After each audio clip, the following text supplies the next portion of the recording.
பக்காத்திருடன் கதையில் மூன்றாவது திருடனாகிய முக்காத்திருடன் கதை. முக்காத்திருடன் இன்று இரவு அதே குந்தாள நகரத்தில் கொள்ளையடிக்க வேண்டும் என்பது பக்காத்திருடனுடைய அனுமதி. அதன்படி இவனிடம் 100 ரூபாய் கொடுத்து இதே நகரத்தில் நீ இன்று இரவு கொள்ளையடித்து வர வேண்டும் என்று சொல்லி அனுப்பினான்.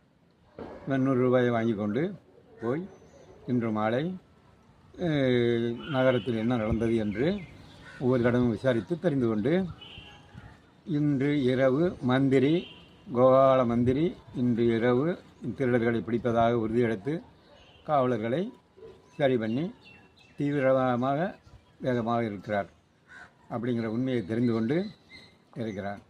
அவர் வீடு எல்லாரும் விசாரித்து தெரிந்து கொண்டான். இரவு 9 மணிக்கு மேல் மந்திரி அனைவரையும் கூட்டிக் கொண்டு